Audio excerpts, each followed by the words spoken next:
It is, I think, the most democratic source of energy ever the man ever made use of, because it's everywhere in the same measure. It is in Africa, as in America, as in Asia, as in Oceania, as in anywhere.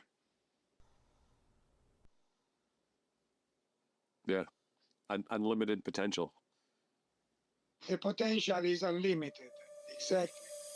Imagine a world without gasoline or coal. No more pollution from burning fossil fuels. No more oil spills devastating our oceans and land. No more mining that scars the earth or utilizes unethical practices. A world where the air is clean, the skies are clear, and the natural environment remains beautiful. A future with unlimited clean energy for everyone. That is the promise of zero-point energy. This concept will revolutionize the way we think about energy, providing a limitless source that could power our world sustainably. Zero-point energy is the energy that is everywhere, all around us, all the time, even in empty space, like a giant hidden battery. It's a sea of fluctuating energy fields that, when harnessed, will provide an inexhaustible power source for all of mankind. Imagine cities powered entirely by this clean, limitless energy, and electric cars that never need to be recharged. This may sound like a dream for tomorrow, but it is here today. When we unlock the secrets of zero-point energy, we will pave the way for a new era of technological advancement and environmental sustainability. That's not only the promise of zero-point energy, but the promise of one man's lifetime mission to diffuse his breakthrough technology to the world. My name is Andrea Rossi. I have worked for all my life in the field of energy. I started to study the LNR in the wave of the work of Pons and Fleischmann, trying to replicate their effect, and then I have gone on with a series of try and error until we arrived to this last development that I think is important, because now we have prototypes that make energy in an SSM mode, where SSM means self-sustaining mode. This is a zero-point energy that comes from a device that reverses the difference of entropy.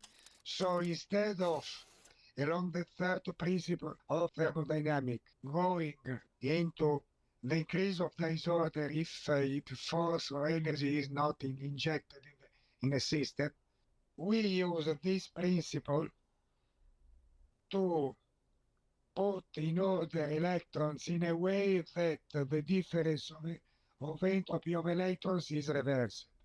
This difference of entropy generates energy, that is the zero-point energy, that is transferred to the electrons not in phase. I discovered that, in effect, it is the reverse difference of entropy that generates this energy. Speak English, Doc. We ain't scientists. It is a box. This box makes electricity, so it can be useful to make whatever uses electricity. You can make heat, you can make light, you can make electric engines to run, as we made in the racetrack of Latina. Yeah, so I received an invitation from Andre Rossi. He was going to put on this demonstration in Latina, Italy. The purpose of the test was to show that an electric vehicle could be powered by an ECAT generator almost indefinitely. And they chose a Renault Twizy, which is a small microcar, which normally has a range of about 70 kilometers on one charge. And they put an ECAT on board this car, and it kept the battery charged throughout a drive which lasted for 201 kilometers. And at the end of the test, the car started at a charge of around 62%. And at the end of the test, the battery charge was measured again, and it was, I can't remember the exact number, I think it was around about 82%. So it had actually not only kept the car running for 6+ hours, it had also increased the charge of the battery during that time. So I thought that was a very impressive result. And I've been a little bit surprised. Well, maybe not too much surprised, but it really hasn't received a lot of attention. It's fairly minimal attention. I think there's a core group of people who've been kind of following the ECAT story over the years, and it's a few thousand people maybe really take it seriously. Steve Previch, CEO of a private equity fund that invests in cutting-edge energy technologies and supports LENR-type companies. Around 2010, after being on Wall Street for 20 years in emerging markets, I had found Henry Rossi's work, and it started reading up on him way back. Persistent, unusual experimental results that I had seen, and gained my long-term interest, obviously, up to this date. I've rigorously researched his technology. I have worked with many other LENR companies, visited labs around the world. I've been to the conferences and I've spoken to people. So I'm pretty excited about, his authenticity, his credibility, in my perspective, and if anything, making the hard-earned effort in his journey to do a good thing for humanity. I think people just don't take it seriously because it is considered impossible. I don't think it is impossible. I think he's shown it's very possible. And like I said, I think if this was a technology that was adopted widely, which I think it should be, based on what it can do, I think it could really revolutionize the way the world works. There are efforts in order to try by a lot of very strong people out there, mentally strong people that want to see this for humanity's change for a better world. And right now, this rationing, this scarcity of energy for the last 100 years hasn't really done much for us, except cause a lot of problems. Energy for free would make life easier for everybody in the world. Somebody would become unhappy of this fact. But in the world there are, I suppose, 6 billion people. I don't know if it is correct to make happy 100,000 people and make worse life for 6 billion people, because this is what is happening now. Yeah, sadly. Yes, very sadly. Imagine a world where anytime you turn on your TV set, you hear only good things, good and useful things, and no wars anywhere. I do believe that it will be for the better of the world and stop a lot of these, skirmishing for land.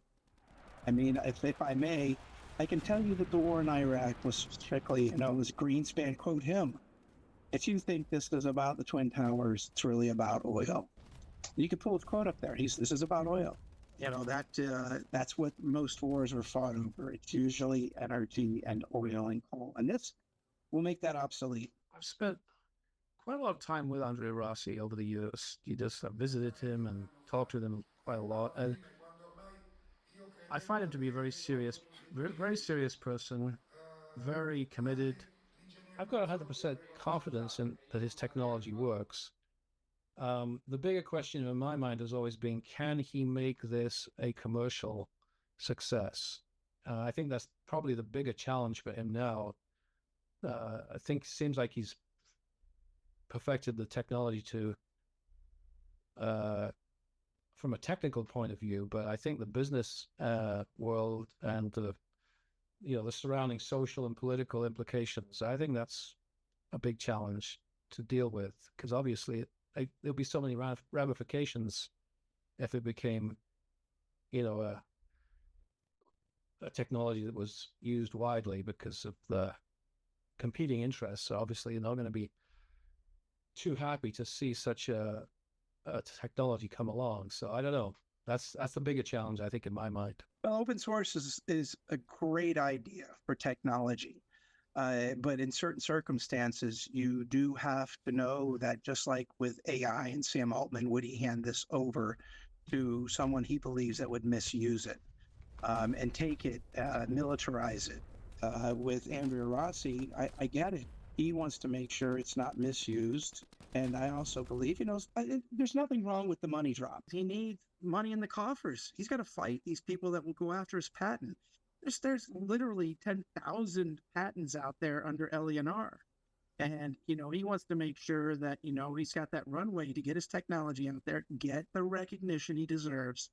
And then that way, he can know, his day of coming, that he's done something not just grandiose, but something for humanity.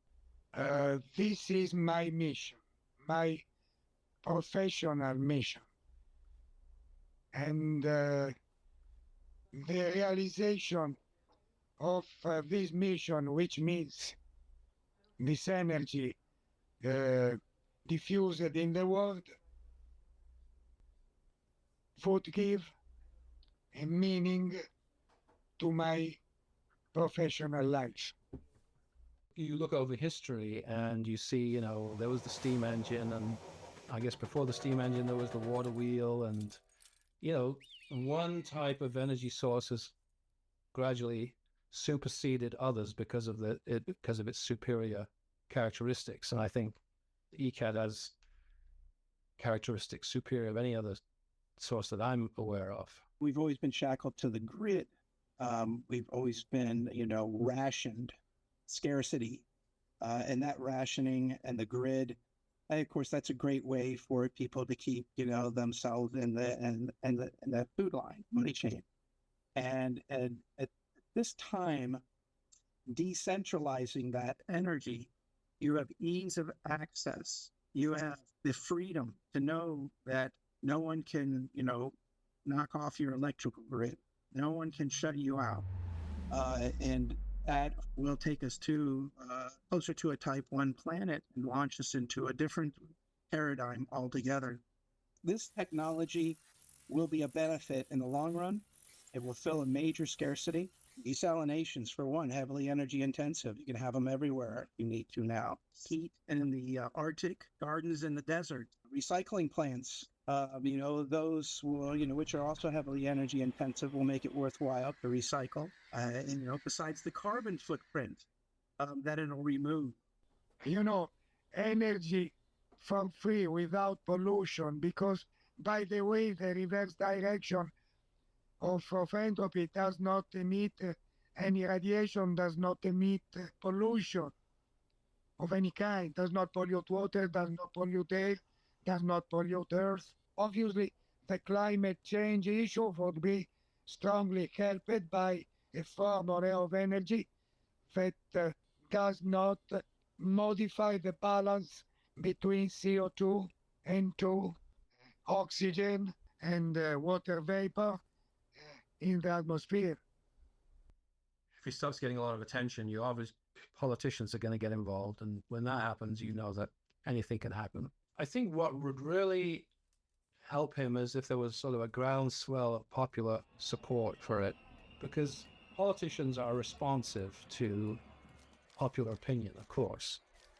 If you could get a public groundswell of support, and I think that would really give him a lot of strength, because, like I said, everybody would want this technology, in my opinion, or almost everybody would want this technology because of how it could benefit their lives.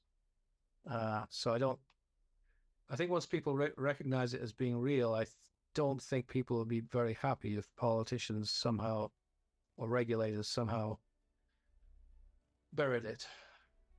The potential is enormous, because this is a technology that can be applied everywhere. And the source is unextinguishable. Cannot be extinguished because, again, it is everywhere. The entropy is operating everywhere. It is in Africa, as in America, as in Asia, as in Oceania, as in anywhere. The potential is unlimited.